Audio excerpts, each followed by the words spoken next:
How many people are around? That was the first thing Katy asked as she settled at the table.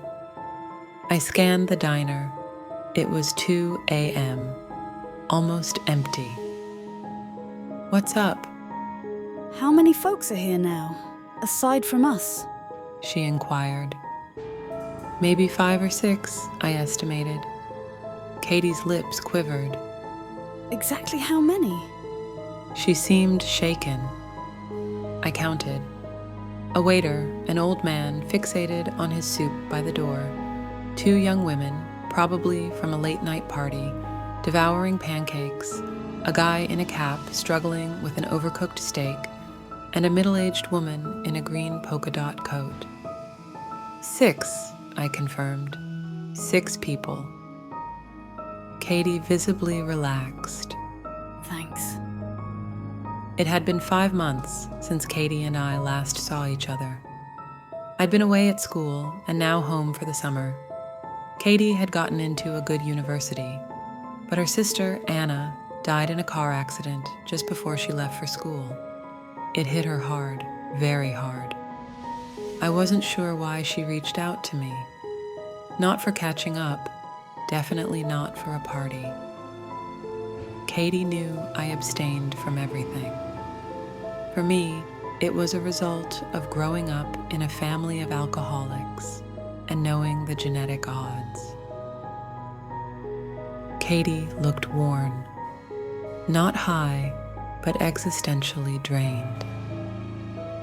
Scars adorned her arms, bruises marked her tattooed forearms, and peculiar scar patterns embellished her neck. 2 looked like clumsy Z's, but reversed as if mirrored. Corey, Katy's friend, dropped her off about 30 minutes before I arrived. I didn't know him well, but what I knew, I didn't like. So, how are you holding up? I asked. Katy stayed silent. A waiter approached, and Katy eyed him warily before ordering black coffee and a slice of blueberry pie. I got hot tea and fries, though I wasn't hungry. We sat in uneasy silence for a while before Katy, staring at her hands, asked, What's the worst thing you've ever done?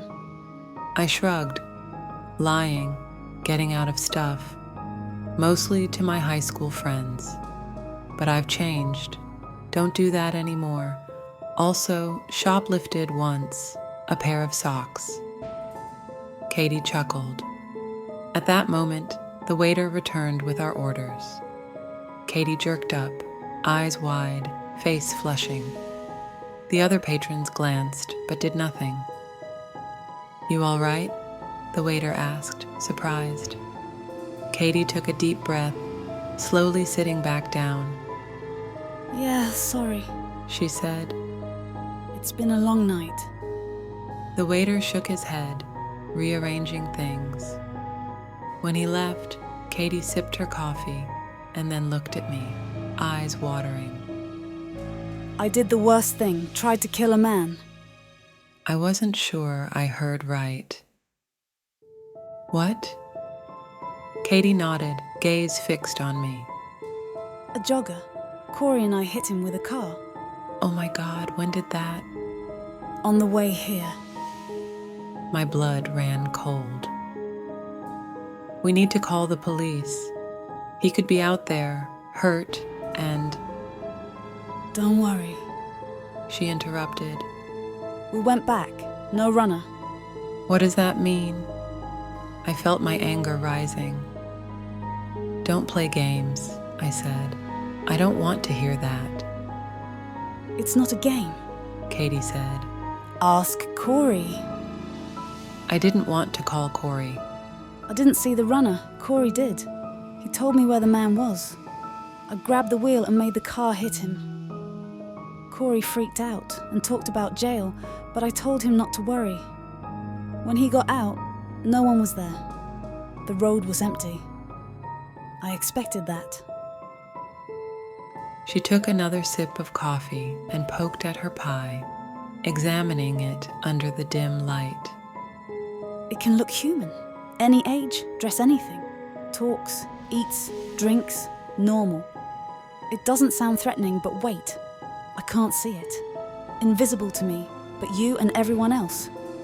You can. I don't get it. And I didn't. Finally, Katy looked up at me. 2 weeks ago, we were visiting. Me, Corey, and a woman named Genevieve. She was the tour guide. It was at Corey's house on the deck. We threw N-bomb synthetic MDMA. We were using hallucinogens and trying to explore inner psychic space. Tripping together, sharing the same images. It's crazy. If you're in sync, emotionally and mentally, you can travel together. I know how that sounds, I do. But it worked for us. We were, I guess you could call it astral travel. We created this architecture, this city, in our imagination and then explored it. It consisted mostly of shifting, beautiful buildings. The buildings towered above us like mountain ranges. And it was in this mental city that we stumbled upon it. The diner's door jingled as the two young women eating pancakes left. Katy watched them go, then turned to me again. I needed no explanation. "There are 4 people here now," I said. She nodded, sipped more coffee, and then continued. This night, we went deeper into the city than we've ever gone before. We ended up in a tower. It had a spiral staircase. We went to the top floor and found a locked door. "Do you all see the same thing?" I interrupted, unable to believe this was all happening. Yes, Katy replied, the trembling subsiding. we've all seen it. "Okay." So, we got to this door. It's a metal door, dented, but on the inside there are bulges, like someone kicked the door trying to open it. Genevieve was scared, told us not to open that door, to stay away from it. She said there was a Voyager on the other side. Voyager? Genevieve called it that. Being a tour guide, she knew the structures we were exploring.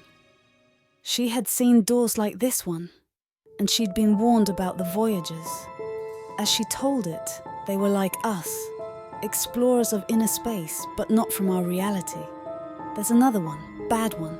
Long story short, I opened the door. "Why did you do that?" Katy stirred her coffee, deep in thought for a moment. At that moment, one of the cooks came quietly out of the kitchen and sat down at the counter. He flipped through a newspaper someone had left behind and looked at me. He nodded, smiling slightly. I wondered if he had made the fries I never ate. After Corey and Genevieve left, Katy continued, still looking at her drink. I heard a voice on the other side of the door. My sister's voice. She was begging me to let her out. I swear it was her. And I opened that metal door.